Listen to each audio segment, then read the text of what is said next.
से पेरेंट्स। हमारे पास तमाम सवाल उनके लिए इस वक्त सोशल मीडिया पर भरे, बहुत दिनों के बाद ये दिखे। बहुत शुक्रिया डॉक्टर सूर्यकांत जी आपका आने के लिए।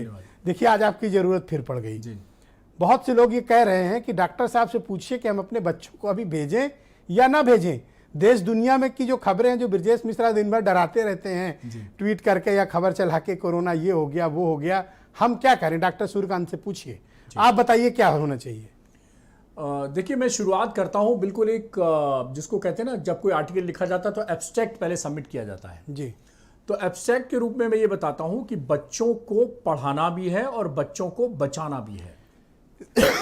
अब देखिए ये बात तो तय है कि जितने एक्सपर्ट्स हैं, अभी जैसे बीजेपी की प्रवक्ता कह रही थी कि अनिल अग्रवाल जी का नाम लिया, अनिल अग्रवाल जी से भी मेरी बात हुई और मैं आपको बता दूं आने से 1 घंटा पहले ही मेरी बात हुई अनिल अग्रवाल जी से। यहाँ पे वो बहुत सारे उनके स्कूल चलते हैं और उनके मैनेजमेंट के अंदर, और काफ़ी वो एसोसिएशन में भी एक्टिव हैं।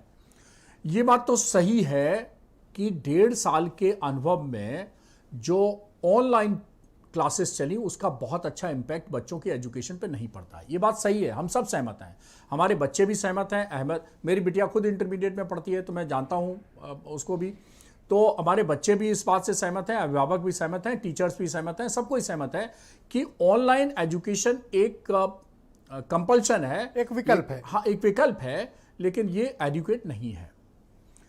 दूसरी बात है, मैंने जैसे कहा कि बच्चों को पढ़ाना भी है और बच्चों को बचाना भी है।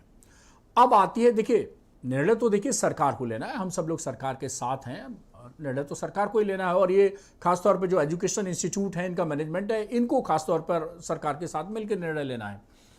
तो अनिल अग्रवाल जी भी बिल्कुल सही बात है, वो पक्ष में है कि भाई स्कूल खुलने चाहिए। तो मैंने उनसे ये भी कहा कि भाई देखिए ऐसा है कि मेरी चिंता चिकित्सक होने के नाते और इस प्रदेश की जनता के शुभ चिंतक होने के नाते, चिकित्सक होने के नाते 24 करोड़ लोगों के शुभ चिंतक होने के नाते। डॉक्टर साहब कोई अपनी तिजोरी और बैंक बैलेंस भरने के लिए कोई भी सलाह सरकार को दे, दबाव में डाले, जैसा डॉक्टर अनिल अग्रवाल जैसे लोग कर रहे हैं, क्या ये उचित बात है? नहीं, किसकी सलाह दी उन्होंने? डॉक्टर अग्रवाल को किसने कहा ये बात? नहीं, मैं आता हूँ उसी बात पे आता हूँ। तो मैंने वो पैसे कमाए, हमारे बच्चों का जीवन खतरे में जाए, ये क्या बात हुई? देखिए ऐसा है, अगर बच्चा घर से निकलता है तो निकलते ही मैं कहता हूं घर से बाहर निकले तो मान के चलिए कि आपके वातावरण में कोरोना मौजूद है, जिससे मिलेंगे वो कोरोना इन्फेक्टेड, ये मान के चलिए, तभी आप कोरोना से बच सकते हैं। ठीक बात है। तो घर से लेके स्कूल के बीच में जो ट्रांसपोर्ट सिस्टम है, चाहे वो ड्राइवर हो, कंडक्टर हो, या और दूसरे बच्चे साथ में बैठते हो, बच्चे कितने बैठ रहे हैं, क्या है, उनके बीच में फिजिकल डिस्टेंसिंग है नहीं है, भाई ये बहुत बड़ी व्यवस्था सुनिश्चित करना है। फिर स्कूल में पहुंच गया तो स्कूल के अंदर केवल टीचर नहीं है, टीचर है, ऑफिस है, क्लर्क है, गार्ड हैं, सिक्योरिटी गार्ड हैं, चपरासी हैं, वगैरह वगैरह, सब बहुत सारे लोग हैं। और उसके बाद फिर इसको वापस आना। एक बात मैं जरूर बता दूं कि मेरे ख्याल से जो बहुत महत्वपूर्ण है कि कोवैक्सीन जो हमारी भारतीय स्वदेशी वैक्सीन है, इसके बच्चों का ट्रायल किया गया है, और इस बच्चों में 3 ग्रुप में ट्रायल किया गया है। एक तो 12 से 18 साल के बीच में, 6 से 12 साल के बीच में, और 2 से 6 साल के बीच में।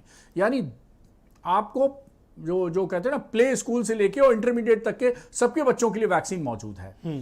अब इस वैक्सीन का 3rd फेज का ट्रायल कंप्लीट हो चुका है, और अगस्त के लास्ट में या सितंबर फर्स्ट वीक में इसको परमिशन मिलने वाली है वैक्सीनेशन के लिए। तो मेरा यह मानना है कि फेज वाइज में अगर स्कूल खोले जाएं, और जैसा कि बहुत सारे मीडिया में आ रहा है कि कई ऐसे हमारे डिस्ट्रिक्ट ऐसे हैं जहां बिल्कुल एक भी केस नहीं निकल रहा है, तो फेज वाइज मैनर में किए जाएं, नंबर 1 सलाह। और नंबर 2 मेरी सलाह है कि यह सुनिश्चित किया जाए कि जितने स्कूल में लोग हैं, प्रिंसिपल से लेके चपरासी तक, वो वैक्सीनेटेड हों, उस अभिभावक वैक्सीनेटेड हों, और जो ट्रांसपोर्ट में लोग इन्वॉल्व हैं, ड्राइवर वगैरह, वो सभी वैक्सीनेटेड हों। केवल बच्चे ही तो रह जाएंगे। बड़ी बात और तीसरी बात कि जैसे ही बच्चों का वैक्सीनेशन शुरू हो तो इन स्कूल जाने बच्चों को प्रायोरिटी बेसिस पे अभी बच्चों का वैक्सीन तो छोड़िए, 18 साल से कम उम्र वालों, मैंने कहा ना अगस्त के लास्ट में, सितंबर के फर्स्ट वीक में आ रही है। तो मैं कह रहा हूं कि पहले 8 से 18 साल के बच्चों के लिए आप खोल दीजिए वैक्सीनेशन सेंटर, या वैक्सीन का ऑप्शन खोल दीजिए, वो वैक्सीनेटेड हो जाए, डबल डोज हो जाए, ओपन करिए स्कूल, आप कौन रोकता है? ये निर्णय तो लेना ठीक बात है, लेकिन और उसके बाद फिर 8 साल के बच्चों तक कर दीजिए। लेकिन मैंने 3 सुझाव दिए। पहली बात कि अभी रिस्क है या नहीं, ये बताओ आप। नहीं, बिल्कुल है, रिस्क है, रिस्क क्यों नहीं है? तो रिस्क तो हमें भी है भाई। अभी भी हम लोग जो है पूरी तरह से सब कोविड एप्रोप्रिएट बिहेवियर का पालन कर रहे हैं, तो जो भी घर से निकलता है उसको कोविड एप्रोप्रिएट बिहेवियर। अच्छा, कुछ माँ बाप ऐसे हैं जो जबरन अपने बच्चों को भेजना चाह रहे हैं, बहुत से ऐसे जिद्दी लोग हैं, मैं अब क्या करूं उनका, है तो हैं, वो क्या करें अगर बच्चों को भेजना ही है और उनको लगता है बच्चे कटें घर से किसी तरह हटें, तो बच्चों को क्या खिला पिला के भेजें? थोड़ा यही बता दो कि ये माँ बाप है। बहुत से जिद्दी लोग हैं, देखिए लिख रहे हैं कि मैं तो भेजूंगा, मैं तो भेजूंगा, तो भेजो भाई। नहीं भेजे तो उनके मेरी पॉकेट से कुछ क्या जा रहा नहीं है? भेजे तो देखिए बहुत अच्छी बात है, भेजे। क्या क्या दवा खाएं आप बता दो उनको। नहीं मैं कह रहा हूं कि भाई ये सुनिश्चित करें कि मेरा बच्चा जिस ट्रांसपोर्ट से जा रहा है, जिस स्कूल में जा रहा है, वहां सभी लोग वैक्सीनेटेड हों, सब कोविड अनुशासनात्मक व्यवहार का पालन कर रहे हों और मेरा बच्चा भी कोविड अप्रोप्रिएट बिहेवियर का पालन कर रहा हो। ये 3 चीजें सुनिश्चित करें और जैसे ही वैक्सीन आए प्रायोरिटी बेसिस पे अपने बच्चे को वैक्सीन। और वैक्सीन नहीं है अभी तो क्या करें? 16 से तो खुल रहा है स्कूल, तो अब आप आइवरमेक्टिन खाएं कि नहीं खाएं? बिल्कुल खा सकते हैं, बच्चों को खिलाना चाहिए। जो हम लोग जो प्रोफाइलेक्सिस खाते हैं वो बच्चे को भी आप दे सकते हैं। 2 साल से ऊपर बच्चे को आइवरमेक्टिन दी जा सकती है। थोड़ा सा इसको डिटेल में बता दें क्योंकि कुछ लोग जबरन बच्चों को भेजना चाहते हैं। देखिए एम्स तो उन लोगों के लिए आप बता दें। एम्स भुवनेश्वर और बांग्लादेश की एक प्रोफाइलेक्सिस स्टडी है, आइवरमेक्टिन की बचाव की स्टडी है, वही मैं साझा करता हूं। उसी में मेरा रिकमेंडेशन है, पिछली बार भी मैंने बताई थी कि अगर ऐसी मजबूरी बन जाती है कि हमारी सोसाइटी से एक्सपोजर करना है तो 2 साल के ऊपर भी बच्चे का भी आइवरमेक्टिन हम बचाव के लिए दे सकते हैं हफ्ते में 1 बार। 2 से 6 साल के बीच में जो बच्चे हैं उनको सिर्फ 3 मिलीग्राम की गोली देनी है हफ्ते में 1 बार, और 6 से 12 साल के जो बच्चे हैं उनको 6 मिलीग्राम की गोली देनी है 1 बार, और 12 साल से 18 साल के बीच में 12 मिलीग्राम की देनी है, यानी 12 मिलीग्राम, 6 मिलीग्राम, 3 मिलीग्राम। 12 साल से ऊपर वालों को 12 मिलीग्राम, 6 से 12 बीच में 6 मिलीग्राम और 6 साल से नीचे वालों को 3 मिलीग्राम। ये हफ्ते में 1 दिन बचाव के लिए आप दे सकते हैं। ये दुनिया में साबित हो चुका है और हम लोग खुद इसका इस्तेमाल कर रहे हैं, पड़ोसी देश भी इस्तेमाल कर रहा है, हमारे देश में बच्चों के लिए कोई स्पेशल मास्क है? क्योंकि उनको तो बड़ा काबू में करना मुश्किल होगा कि कैसे मास्क बेचारे लगाएंगे? देखिए पूरे टाइम कैसे वो लगा के स्कूल में बैठे रहेंगे?